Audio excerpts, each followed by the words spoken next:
जय श्री राम।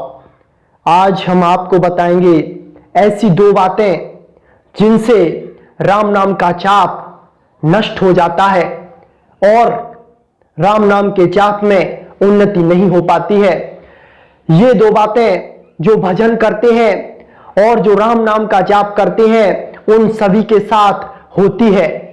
जब हम राम नाम का जाप करते हैं या फिर मंत्र जाप करते हैं उस समय हमारे अंदर मंत्र की ऊर्जा एकत्रित होना शुरू हो जाती है और धीरे धीरे हमारे अंदर अलौकिकता आने लग जाती है।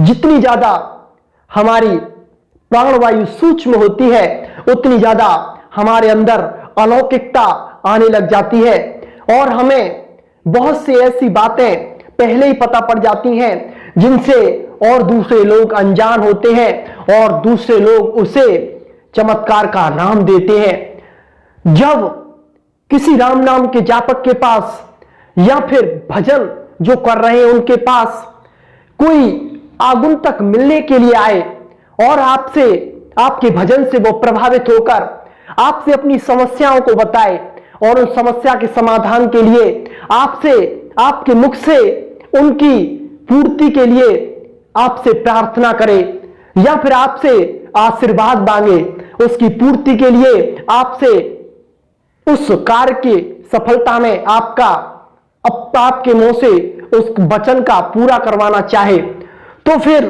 आपको उस समय सावधान हो जाना है। जब कोई भी साधक आपके पास या फिर जो आपके भजन से प्रभावित होकर आपके पास आएगा उस समय जब वो आपसे कोई भी बात कहेगा तो आपकी मंत्र की ऊर्जा जो है वो एक तरह से एक्टिव होने लग जाती है और आपके अंदर एक तरह से कपकपी सी आने लग जाती है और आपकी आवाज थोड़ी भारी होने लग जाती है। उस समय हमें बहुत ही सावधान रहना है। किसी को भी हमें आशीर्वाद नहीं देना है कि तुम्हारा ये काम हो जाएगा, तुम्हारे ये प्रॉपर्टी बन जाएगी, तुम्हारे ये मतलब बाल बच्चों का जो भी आशीर्वाद होते हैं वो उन्हें नहीं देना है।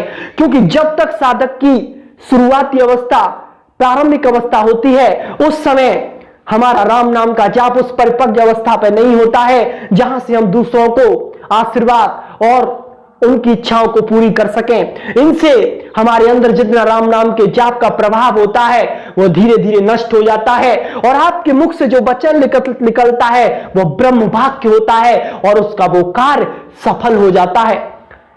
जब आप किसी के साथ या फिर आपके परिवार में कोई मुठभेड़ हो जाती है या फिर आपका किसी से बैर भाव है और उसने आपके साथ कुछ अहित कर दिया तो आप उसके लिए कभी भी बुरे शब्द अपने मुख से ना निकालें, कभी भी उसे श्राप देने की सी वृत्ति ना रखें, कभी भी उसके बुरे करने की चेष्टा उसके मुख पर ना कहें।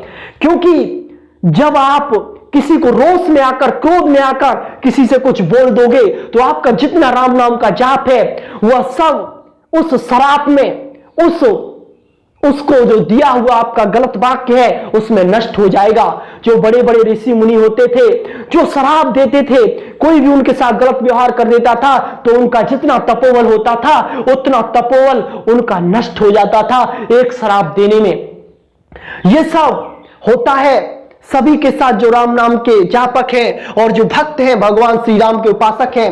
क्योंकि जो राम नाम के जाप की महिमा को जानते हैं, जो राम नाम का जाप करते हैं तो उनके अंदर ऐसी ऐसी अलौकिक शक्तियां अपने आप आने लग जाती हैं कि उनसे वह दूसरों की मन की बात को जानना और भी उसके कहने से पहले उसकी बात को बता देना और उसकी समस्या का समाधान कर देना, ये सारी खूबी उसके अंदर होती है। लेकिन हमें इन्हें पहचाना है क्योंकि जब तक हम इन चीजों को पचाएंगे नहीं तो फिर हमारा भजन नष्ट हो जाएगा।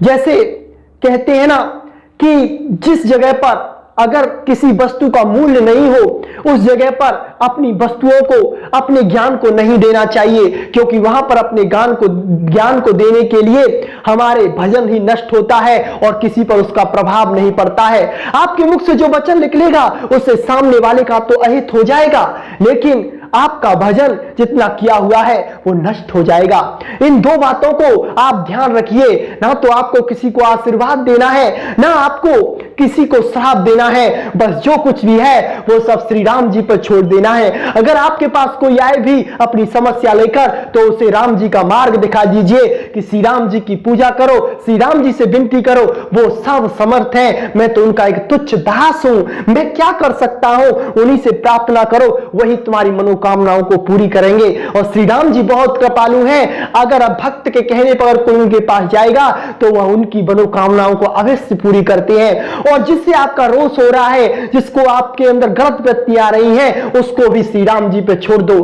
क्योंकि हम उतने में समर्थ नहीं है। हम किसी को दंड देंगे तो इसकी एक सीमा होगी और उससे हमें ही उनकी सजा भी भुगतनी पड़ सकती है। लेकिन जब प्रभु का वहां से न्याय होता है तो फिर वह ऐसी सजा देते हैं कि जो राम नाम के जापकों के द्रोही होते हैं उनको वह दर दर की ठोकर खाने पर विवश कर देते हैं। ये है हमारे प्रभु श्री राम जी। बस हमें इन दो बातों को अपने अंदर डालना है और किसी को भी आशीर्वाद या फिर श्राप नहीं देना है। शेष चर्चा बाद में। जय श्री राम।